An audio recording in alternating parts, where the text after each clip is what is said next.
Der er på Buddha Buddha. Og vores guide har været sådan lidt meget speciel. Der kører næsehorn, altså bare 100 zebraer, tror jeg.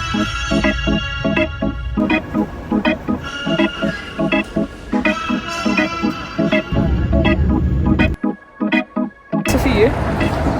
Nej, Okay, så nu er vi lige landet i Kenya. Ja. Og vi er på vej hjem til min morfar. Vi er landet i Nairobi, og vi er på vej til Nakuru. Og jeg aner ikke, hvad jeg ligner. Jeg er så træt. Jeg har været vågen i hvad? Alt for mange døgn nu, føler jeg. Lige nu er vi stoppet ved sådan et viewpoint, som I lige kan se her. Now we cannot see too much. Yeah, because We can. Where are we? we're in viewpoint. You can. On the way to Nakuru, first, we are up here about 2,000 meters. 2,000 meters. Yeah. Okay. Så vi er oppe i omkring 2.000 meters højde lige nu. Men lige nu, hvor vi er her, der er der rimelig skyde. Så man kan ikke helt se bjergene helt lige så godt. Say hi. Say hi. Lige nu er vi lige stoppet igen for at få lidt at spise og lidt at drikke. Og... Hi. Hello. Hello. We want to see what juices you have.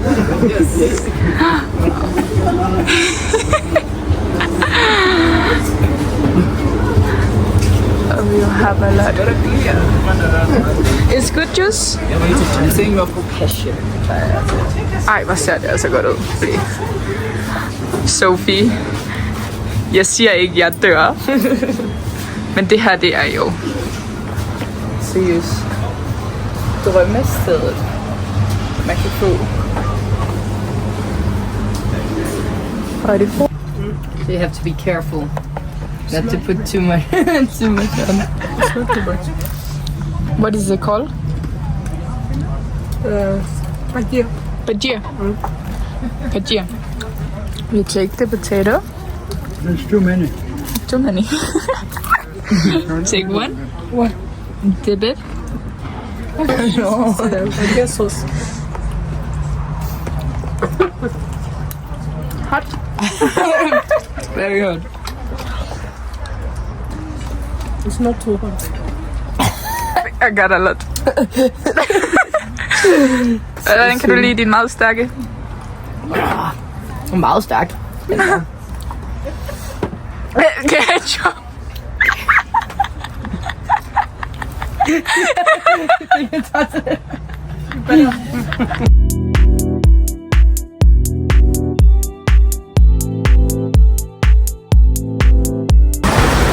Så har vi fået vores drink. Hvad har du fået, Sofie? Jeg har fået en chai latte. Og en lille. Ja, det er cookie. Så lige nu der sidder vi på en café her i Downtown Nakuru i Westside Mall. Og vi får lige et drik, og så kommer der en kæmpe is lige om lidt. Forhåbentlig. Forhåbentlig.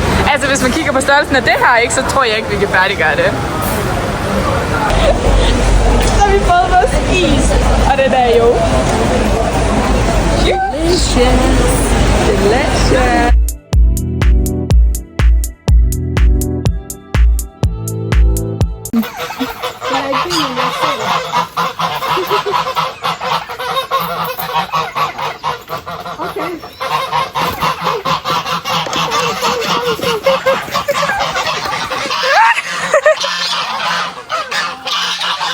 Så lige nu er vi ude på min morfar og hans kone Shamba her i Kenya. Og vi har lige været ved til at fodre Alle de her basser. alle mulige basser. Og der er kaniner her, der er køer her, der er altså alle typer fugle her, og det er så hyggeligt. Og lige nu der er de i gang med at bygge et hus herude.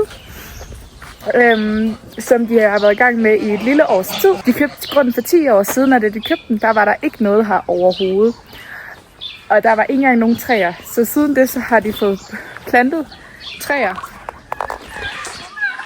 hele vejen rundt. Og så har de også nogle marker lige her rundt omkring, hvor de har bønner, og de bruger andre sådan, grøntsager, og de har mangotræer, papaya-træer, guava-træer. Hvad de ikke har af træer.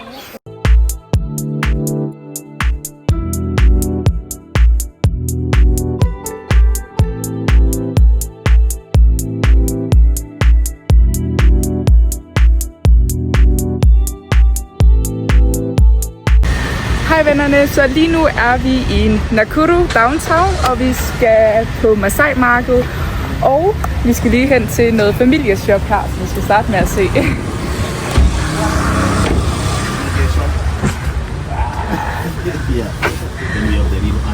Hallo! Hello. My sister from another mother. Then we have the posters with different animals. Yeah. The small one? Kidogo. Kidogo. We call them kidogo. Kidogo. Kidogo. Kidogo. Kidogo. Small. Small. Kidogo. These ones. I love them. This one's kubwa. Kubwa. Big. Big. Yeah. Hej alle sammen, så lige nu er vi her på Masai Market, og I skal lige se en af de mest nuttede shops der er, og man kan få lige hvad man har lyst til. Og, what's your name? Daniel. Daniel? Yeah. Hello. Hello. What do you have in your shop? I have many stuff. I have bags. Bags? I have souvenirs. I have pictures. I have bracelets, necklaces, fridge magnets, and earrings. T-shirts, Kenyan t-shirts. Yeah, and my price is cheaper. Price cheaper? Yeah, I make a good deal. And some stuff I do make myself, like the bracelets, necklaces. I do make myself. Okay. Yeah, my shop is 69. Store number 69. 69. Nakuru Masai Market. So you can send your friends from Denmark. They come to my shop and buy, promote me. Yes. Yeah. They said Hakuna Matata. Yeah, Hakuna Matata. Hakuna Matata. Lige nu på Masai Så lige nu på Masai Market, der har jeg lige fået lavet min egen parfume, som jeg også fik gjort sidste år, så jeg har egentlig bare fået den refitted. Men man kan få alle de her forskellige dufte og vælge imellem, og så kan man også få lov at blende den, som man har lyst til, og så kan man vælge en størrelse. Og jeg fik lavet 60% pink chiffon, og så 40% vanilla ud. Og den dufter altså bare helt fantastisk.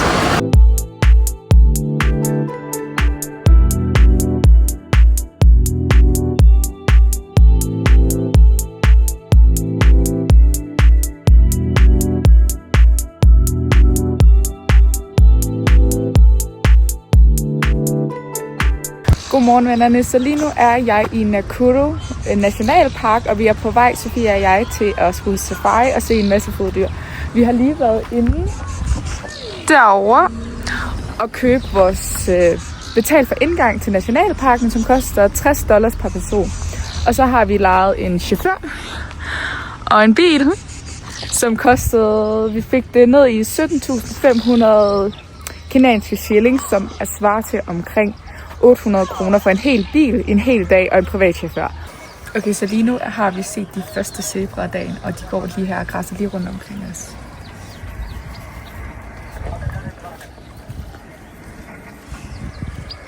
Wow, og der er altså bare 100 zebraer, tror jeg. Tror du ikke også, det er Sofie? Ej, helt 100. Sofie kigger. Helt 100. Okay, tæt på. Ej, der er mange. Okay, der er nok ikke 100. Der er mange. Må lige se.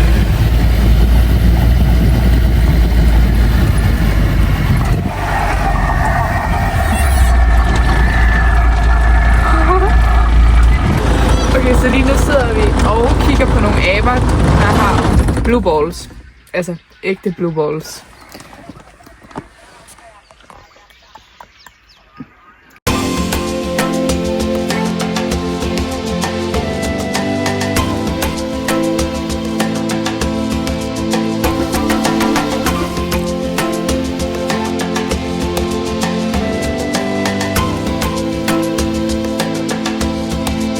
Okay, så nu er vi kommet helt ned til Lake Nakuru, hvor man normalt, der plejer der at være helt lyserødt her. Og det har grundet, at der normalt har der været rigtig mange flamingoer, som har boet hernede. Og man har faktisk kunne få min morfars hus se ned til den lyserøde sø. Men grunden klimaforandringer, det har simpelthen gjort, at forholdene ikke er til, at der er så mange flamingoer, der kan bo hernede længere. Så derfor så er søen ikke lyserød mere, men den er stadig mega flot. Og der bor, Sofie, hvad er det hedder? Pelikan? Der er pelikaner. Kæmpe pelikaner lige. Mange af dem. Rigtig mange pelikaner. Vi har lige kørt så hurtigt hen, fordi på lige super tæt på, der er næsehorn på os. Lige der. Altså selv vores guide, han er ude til billeder. Fordi det er ikke normalt, at de kommer så tæt på her, som det er lige nu. Wow. Okay, så lige nu der er vi i gang med, har vi lavet et lille stop her på vores tur. Og der kan man se lige derovre, der kører næsehorn, så lige nu er de faktisk i gang med at transportere nogle næsehorn fra den her park hen til en anden park. Og de kan også se, at der er nogle flere herovre. Så imens vi har været herovre, så har de været i gang med at transportere dem.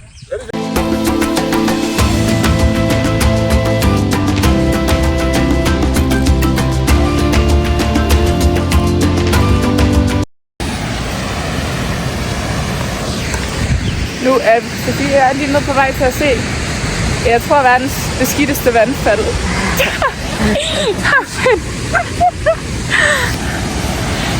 Det er godt nok beskidt. Det er i hvert fald ikke helt rent, det vandfald. Der har jeg i hvert fald ikke lyst til at tage et bad. Det er mudderbad. Mudderbad? Det ligner ægte tyndskid, eller? Det ligner i hvert fald. Kommer godt ud. Wow. Interessant jo.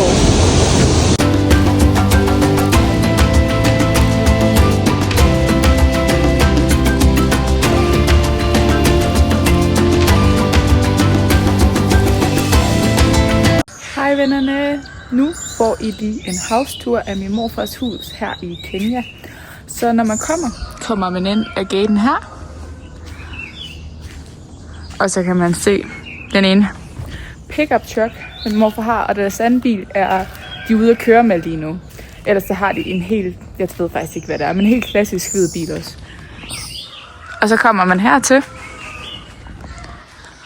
hvor der er en lille terrasse herover. Og så ellers er det også bare, så man kan køre bilen. Så man kan køre bilen hele vejen over. Og lige der ser I et kæmpe avocadotræ, og det producerer altså så mange avocadoer. Det er helt vildt. Så kommer man her, så der er et lille sted, man lige kan sidde. Lige når man skal ud, eller lige når man er kommet hjem. Så herover der har vi stedet, hvor de ansatte de kan bo. Hvor der er en lille lejlighed, så de ansatte de har et sted at bo. Nu har vi en lille køkkenhave, hvor de gror en masse forskellige grøntsager og urter og alt muligt lækkert, så vi bare får de lækreste salater her. Lige herovre, der bagved, der bor vagthundene. Kan lige se, om de er vågne. Hej. Så lige nu er de indenfor os egentlig for at sove, for dem er det nat. De kommer ud så snart det er mørkt, og så er de ude, når det er mørkt, for at passe på os. Men de er bare mega søde. Så har vi så fin en have, så her kan man også sidde hen ind under træet. Der bare fortsætter. Kæmpe have. Og så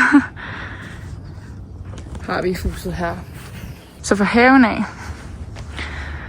er der hvor vi ofte skal spise udenfor, eller bare lige hygge. Og så kan man gå ind direkte til stuen derfra. Og når du så skal indenfor, så går du ind her. Hallo. Hvor du så normalt også er en dør mere.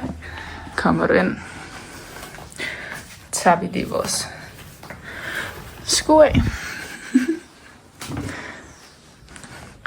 Kommer man ind, hvor man lige kan vaske sine hænder.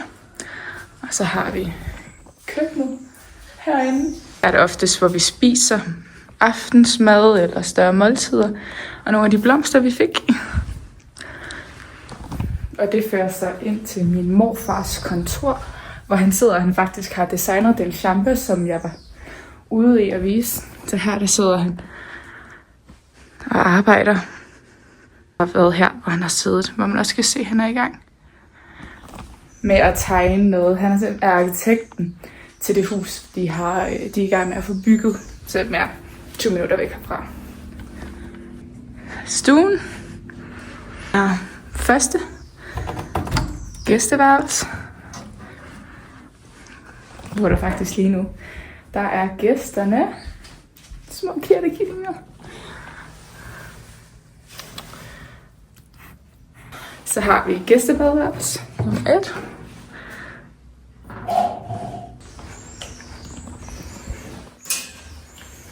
Hvor man så går op til gæsteværelse nummer 2.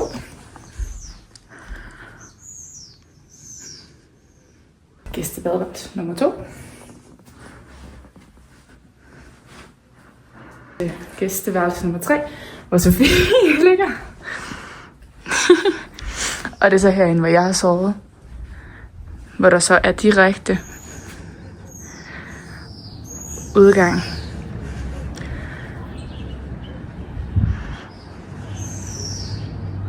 til terrassen her. Hvor man ses bare, altså det er den lækreste sol. Hvor man bare kan sidde og hygge sig, og man kan se ned til downtown. Og dernede det er cirka 4-5 km væk. Og så ellers bag træerne her. Der vil man kunne se Lake Nakuru, som vi var ude på safari-tur ved i går. Den kan man normalt se herfra.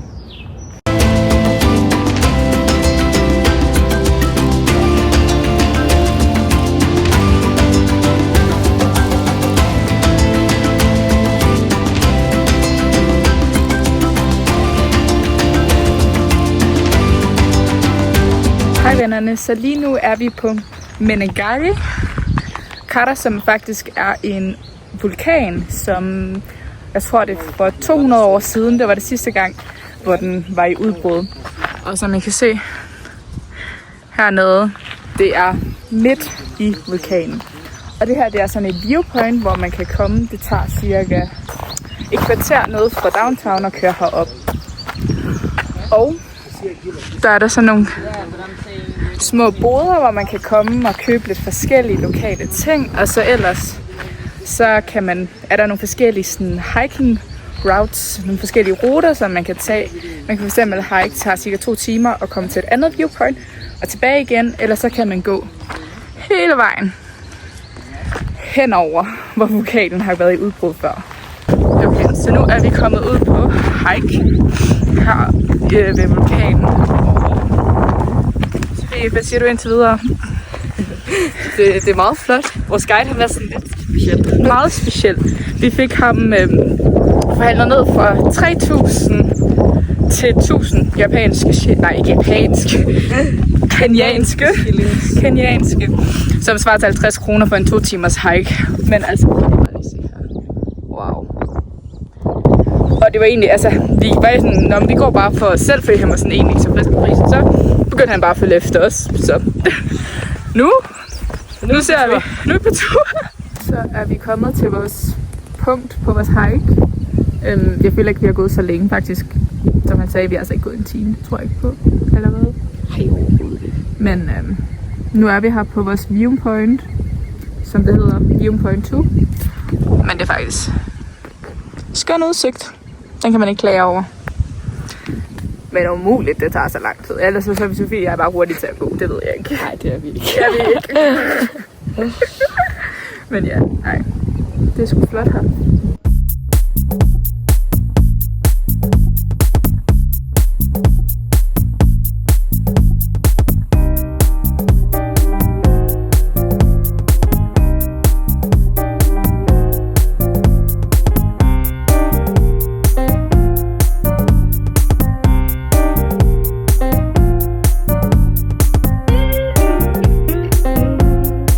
vennerne, så lige nu er vi kommet til Karen Blixens museum her i Nairobi, og det ligger omkring en halv times kørsel cirka i bil eller på Boda Boda. Og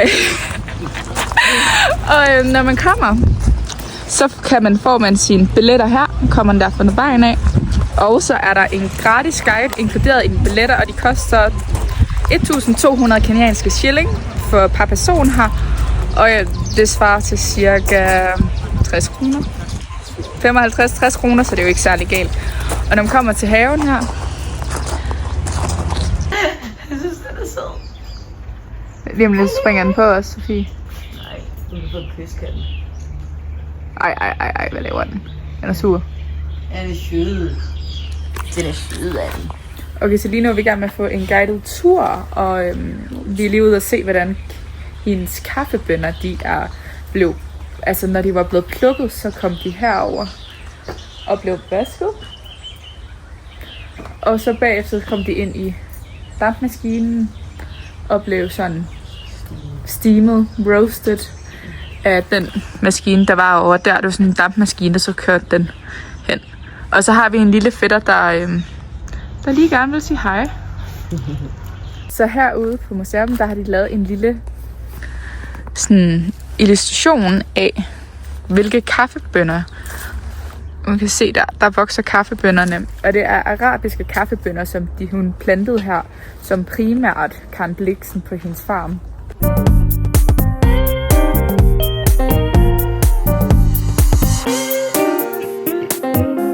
Okay, what's up YouTube? My name is Oscar. I am an artist, an African artist. I exhibit my art here at the Karen Blixen Museum. You can get to see some of my works. So this is what I create. Most of my inspiration comes from the African continent. Different designs. There you go. For example, here we have the breasted roller. You can see most of my African stuff. Oscar Mutero. Oscar Montero. Yes. You can look Oscar Mutero on Instagram. Stiger afsted med os. Så skal vi på bustur. Yeah! Helt til Nairobi! Okay, så nu skal vi med sådan en lille bustaxa til Nairobi. Og jeg ved faktisk ikke, hvor lang tid det tager. Vi håber ikke, det tager så lang tid.